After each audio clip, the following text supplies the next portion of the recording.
Coming up next on Arizona Horizon, a look at the flurry of U.S. Supreme Court decisions on this final week of the High Court session. Also tonight, how one Arizona food bank is navigating an always difficult time of year, and new rules for fireworks in the city of Phoenix. Those stories and more next on Arizona Horizon. Arizona Horizon is made possible by contributions from the Friends of Arizona PBS, members of your public television station.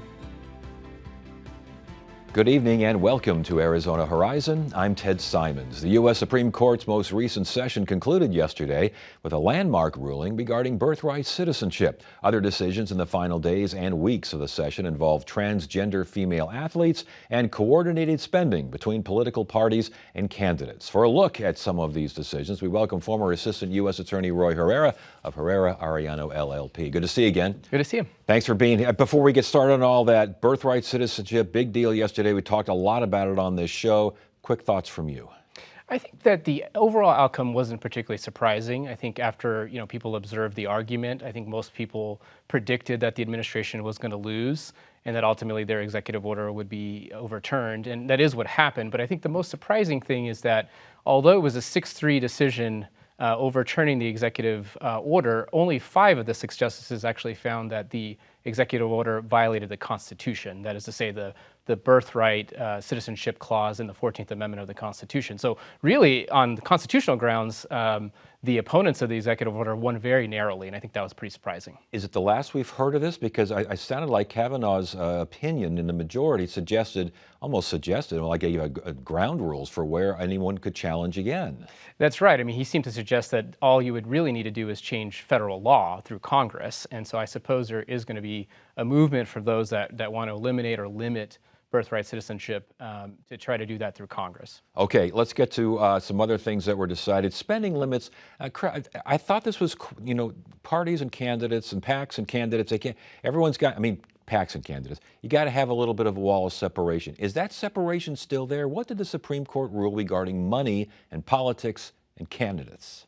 So the coordination possibilities, I should say, has definitely increased as a result of this decision. So what this decision involved was a post-Watergate law that was passed, which limited the amount of money that political parties could spend on what's called coordinated party expenditures. So these are party expenditures that the party makes in coordination with their candidates, their federal candidates, and on behalf of their federal candidates.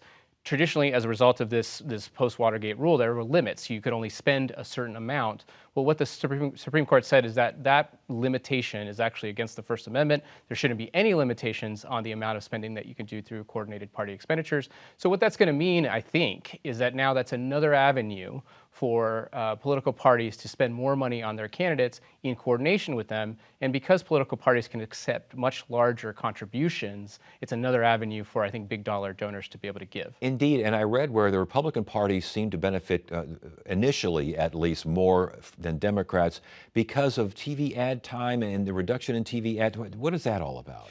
So political parties and candidates get a better rate on the amount they have to pay for TV ads in comparison to, let's say, a super PAC. So there are some advantages with spending through the political party. And I think, yes, most prognosticators, I think, are saying that this is probably going to initially help Republicans more because they just are more reliant upon the big dollar donors, whereas Democrats tend to be more reliant upon the small dollar online contributors. And so now, because these big dollar donors can give big checks to political parties, and those political parties can turn around and use that money without limit on these coordinated party expenditures, it may benefit them, at least in the short term. Real quickly, Elena Kagan, Justice Kagan in dissent said this will lead to political corruption. Is that a little bit of an overstatement, or what do you think? Personally, I don't think so. We have these laws, and I mentioned they were enacted post-Watergate, and there's a reason for that, because I think these laws were primarily designed to prevent corruption, some of the types of corruption we saw during Watergate.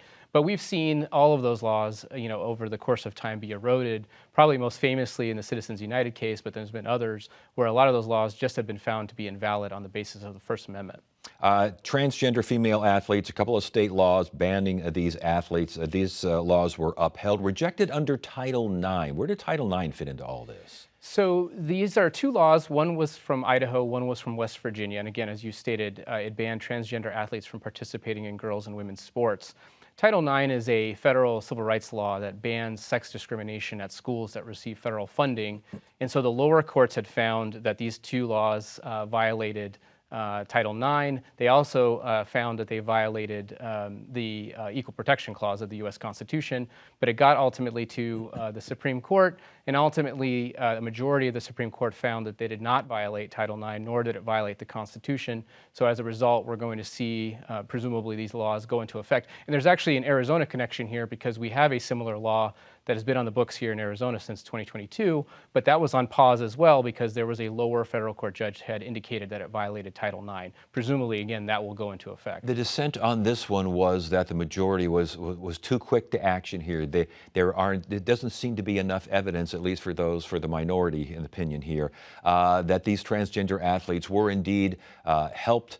This was indeed disqualifying for people that weren't transgender. We're talking female athletes here in girls and women's sports. Did that make any sense to you? It did. I mean, the dissent, I think, wanted to remand it to the lower courts for additional fact-finding, primarily on what you mentioned. The majority opinion seems to rely upon this idea that there's a competitive advantage in safety issues with transgender athletes participating in girls and women's sports. I think the dissent would have wanted to see that actually explored factually. I think they say the majority thinks that there is an advantage there, but we haven't seen the proof, and we need to see more proof before we do something like this. Is it the end of this issue? What do you think? Well, it's not going to be the end of this issue overall because I think we're going to continue to see other laws kind of in this area. In fact, Arizona voters this November are going to be able to vote on a ballot referral that came from the state legislature that would ban transgender individuals from entering certain bathrooms and locker rooms, for example. So, if presumably that gets enacted, if it does get enacted and passed by Arizona voters, there will be challenges related to that, most likely on equal protection grounds. Yeah. All right. We're going to talk more about this tomorrow under the unitary executive theory and this idea that the president is all-knowing, all-powerful when it comes to the executive. But it sounds like the Supreme Court likes the idea because they say this president now, but all future presidents, they can fire agency heads at will. That's correct. And in doing so, they really overturned, I think, over 90 years of precedent by allowing the almost sort of total power when it comes to the hiring and firing of officers of agencies. Now, the court did point out that there were some exceptions. So, for example, the Federal Reserve, if you're on the Board of Governors of the Federal Reserve, the president doesn't quite have that power to fire you. But otherwise, yes, the power is really, expansive. But again, the carve out for the Federal Reserve there is interesting because it's almost like we understand that this could be a problem, and perhaps it is a problem, but we're still going to allow it except for this. Yeah, I mean, it was pretty contradictory to the very premise Yes. of their overall decision when it comes to like the FTC commissioner in question. So it didn't really make a lot of logical sense to me, but it's clear that they want to treat the Federal Reserve as special. But when it comes to the other federal agencies where there are officers and boards and commissions, it seems as though the president is going to have the free rein, and future presidents are going to have free rein to hire and fire people. Well, and President Trump said it was the greatest increase in presidential power in the last 100 years, and I think he's right. I think he is right. And again, there's also going to be litigation, assuming he uses this power, on future hirings and firings, particularly when it comes to, for example, more civil servants, people that aren't necessarily on, as a commissioner, for example, but maybe have a lower position. And again, we're going to talk more about this tomorrow. But as far as my final question for you, was this a momentous session? Was this a session for the ages? What do you think? Yeah, I would say yes, but it almost seems like every term that we're having is like the other term for the ages. And I think it is largely because a lot of the cases, particularly the high-profile ones, are so politically charged at this point. And we have seen in almost all of these decisions a real divide between the conservatives and the liberals. You're not seeing a whole lot of crossover votes, and that only serves to make this even more controversial. And you're seeing massive dissents and massive majority. But the majority opinion, I think, in birthright citizenship was like 91 pages or something like that. They're longer, and they also seem to be getting more personal between the justices. Yes, they're reading them aloud, which they usually didn't. All right, Roy Herrera, ex-U.S. Attorney General, Assistant U.S. Attorney. I got you. Give you a little bit Give of me a bump promotion. there. Good to see you again. Good to see you. Thank you. Great solutions come from very humble places. I'm Miles O'Brien, and I'm searching the globe for solutions. This part of the world has 3 wild jaguars. Undeniably, it's melting. The question is why? Join me. Can we adapt? Yes, we will adapt. There is no choice. Ah! Let's meet the big, bold thinkers If you have an opportunity to make an impact, why not do it now? with a resolve to solve. Coming in August to Arizona PBS.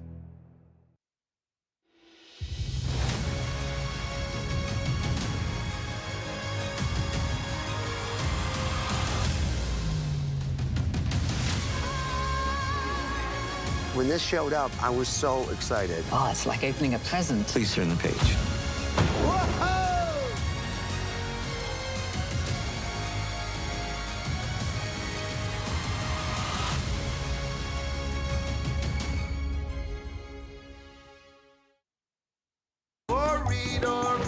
Read, everybody. It's reading time. We want to go to the library. Come on, let's go. Super readers to the rescue. I love reading stories about artists, explorers. Want to learn about trains? Astronaut chickens in outer space. Wow, a book about a girl like me.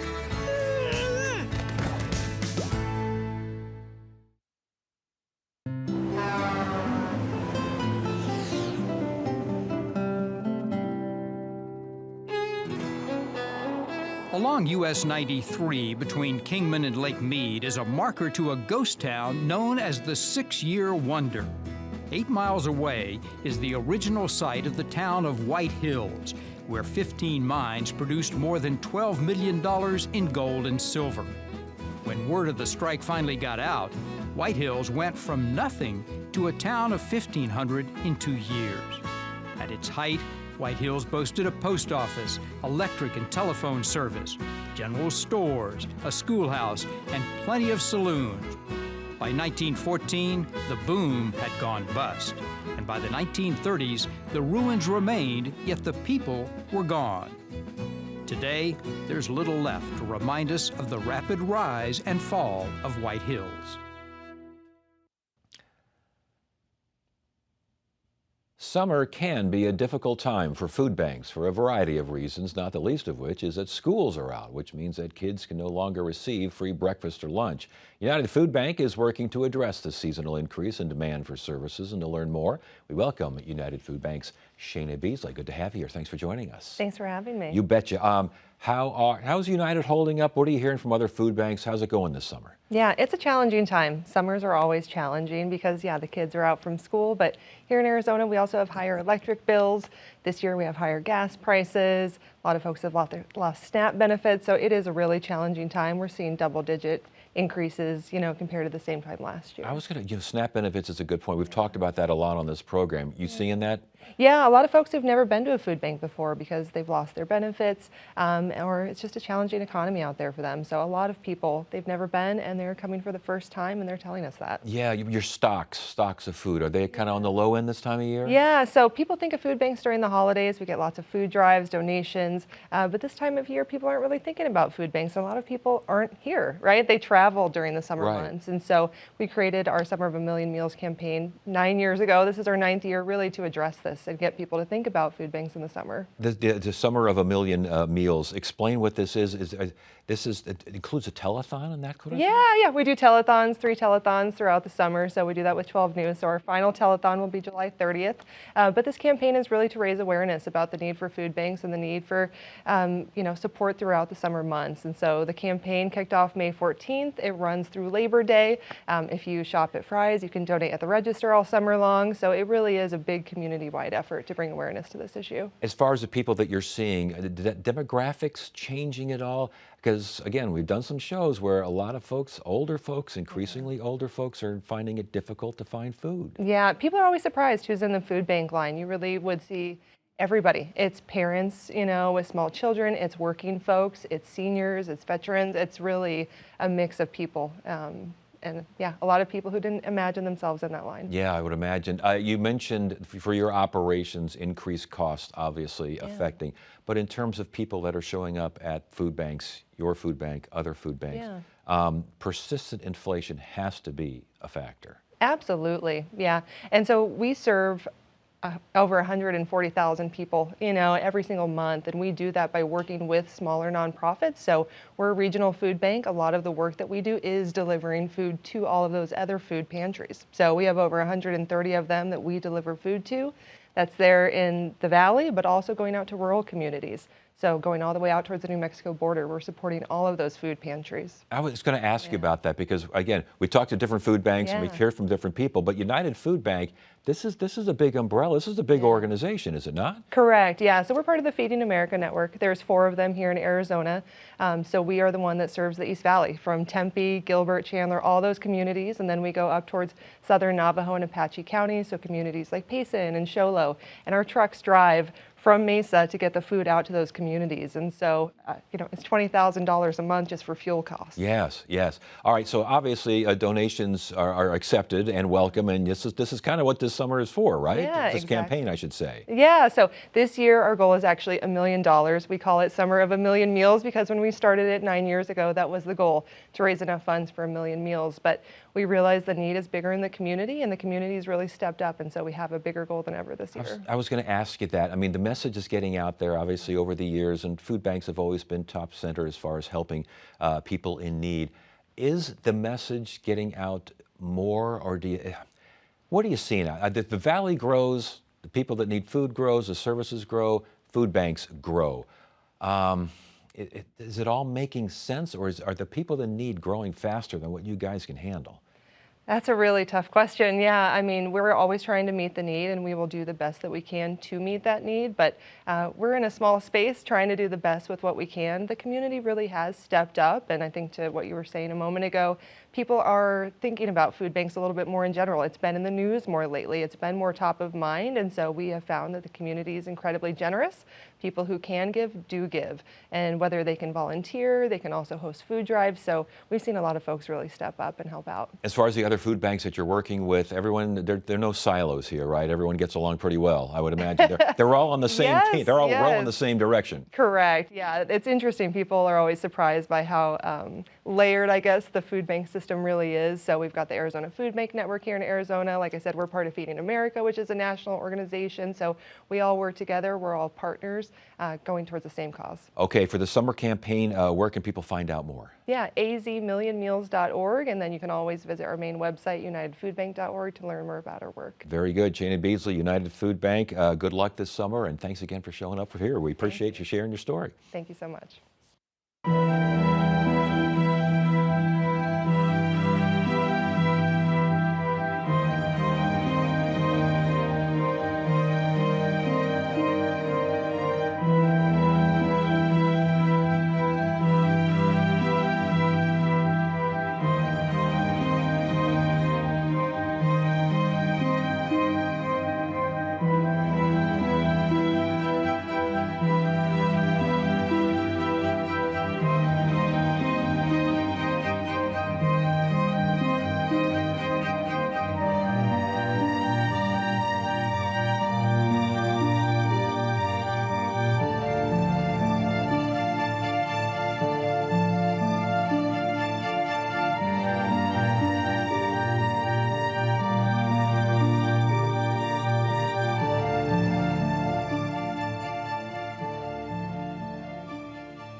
The Phoenix City Council recently changed how and where residents can use fireworks. The changes were approved on a unanimous vote and include bans on fireworks in certain areas, along with an increased ability for police to enforce those prohibitions. It's all an effort to reduce fire dangers in the city during holidays like the 4th of July. Captain Rob McDade of the Phoenix Fire Department is here to tell us more. Good to see you again. Good to see you, Ted. Thanks for being here. So tougher firework ordinances in the city of Phoenix only, correct? Correct. What you're going to see now is legal fireworks. Might not be legal for you, depending on where you live. The Phoenix Fire Department, along with the City of Phoenix, put together a website, phoenix.gov, celebrate safely. Put in your address. It's an interactive map. I put in my address. I'm restricted. I'm not allowed to use legal fireworks because of the stage 1 fire danger that we're in right now. And again, the areas are you near a preserve? Are you near a park? Yeah, okay. I'm less than 1 mile from an open preserve. Okay, and that's the change. I mean, that's the big deal here. If you're near a preserve, right? And if it's common sense, you shouldn't be doing this in the middle of summer. It is. So when we look at legal and illegal, so illegal lights off into the sky, and if anything launches, it's illegal. The M80s, those are illegal. Now, people say, well, legal, I can buy it at my local grocery store. However, those spinners, those sparks, those can easily cause fire. So just because it's legal doesn't mean it's completely safe. So the City of Phoenix, along with the state forestry and parks, we all looked at what could we do to strengthen that. The state of Arizona has had stage 1 restrictions in place for years. The City of Phoenix this year decided to adopt those stage 1 restrictions. I know that obviously the wildfire threat is huge here, but things like noise, things like air quality. I mean, you know as well as anyone. You yes. look at a street light on the 4th of July or New Year's Eve. It looks like you're living in fog. It's the busiest day and night for the Phoenix Fire Department every year. We're going to run the most trash fires, alley fires, still fires. It unfortunately happens. It's a public nuisance. The air quality is terrible.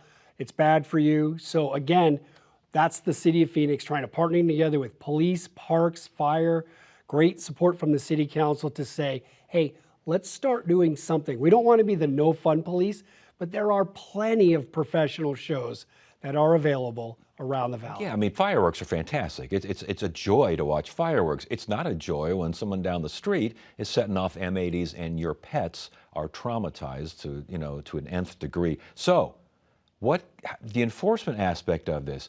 Police can actually seize those fireworks right then and there, huh? Police can seize them from you. They're going to have special units that are going to be out looking for those illegal fireworks. The neighbor with the M80 constantly lighting them up all night. Not only that, I think the biggest fine will be if you start a fire, a brush fire, or any kind of fire directly related to illegal fireworks, you will be charged for that full price. Ted, that could go up to $150,000, $200,000 Wow. for a response for a fire like that. But how would you know? How do you know? It's very hard. They're going to have special units, the air unit, the patrols. Again, we're starting this. We have to do something. And I think it's not very often where everybody can meet at the same place, and leadership and all the other sections. We said, let's do something. So we're going to get the stats back from this year and build from that if we have to. Repeat offenders face up to 6 months in jail, huh? Absolutely. And a fine of what, up to $2,500? $2,500, yep. So the interactive map, I looked at the interactive map. It's very well done. And basically, you could, like you did, you could put in your address and you could find out yay or nay. Right, and we actually enlarged it and we showed how much of the valley. Yes. It's a large portion of the valley. Now, somebody might say, well, that's not fair. They're legal fireworks. Why am I not allowed? We're doing this to help protect our communities, to fight these brush fires. Remember, when you have a fire, we live in Phoenix. We love the open area. When you scar in that fire, it looks like the surface of the moon. It's like that for 15, 20 years. Right. And again, shooting up, no. Illegal. But your kid with the sprinkler, I mean, a sparkler, I should say. No one's going to be coming around knocking at the door if your kid's with a sparkler. No. We're putting that out there to say, if your home is in that area, obviously we don't have enough people to enforce all of it. Right. But what we're telling you is, this is your neighborhood where you live and you're in a fire danger area. Please help us help you. And let's not do the fireworks if you're in an area where you can't flight them off. You mentioned July 4th, busiest night of the year for the fire department. Yep. Do you have people complaining that They want to have fireworks. Fireworks are legal. I should be able to go to the park or go to my backyard and do this kind of thing. Do you get much pushback on this? We do get pushback, and it's a lot of transplants. I'm from Wisconsin. We do it all the time. I'm from Michigan. What is the problem? And I think the disconnect is we wish it was lush green, but we live in the beautiful Sonoran Desert. We don't want to be the no-fun police, but we let them know, please, this is for your safety. And fire danger is at a high maximum level right now. Were you aware of, when the city council unanimously voted on this, were you aware of much in the way of people showing up and you know, basically telling the council, no, don't do this? Because it sounds like something that seemed to have a lot of buy-in. It had a lot of buy-in. We did not have any pushback like we do for maybe closing the mountain trails during the extreme heat. I think we see a lot of online discourse. Anytime we put out safety messaging, people are saying, stop being the no-fun police, let us have fun, nobody gets hurt, come on, and obviously that's not true. When July 4th is on the weekend, is this a long weekend? It's a very long weekend. A lot of people are off on Friday, Saturday, Sunday. Remember, illegal fireworks are from June 24th to July 6th, so it's going to be legal all the way till Monday for people to be lighting off fireworks. So the illegal fireworks folks see that as, the window's still open. Yeah. So I would say buckle up for a long weekend. All right, Captain Rob McDade, again, Phoenix Fire Department, and one more time where that map is so Phoenix residents can take a look. Phoenix.gov/celebrate safely. All right, very good. Good to see you again. Good to see you, Ted. All right. That's it for now. I'm Ted Simons. Thank you so much for joining us. You have a great evening.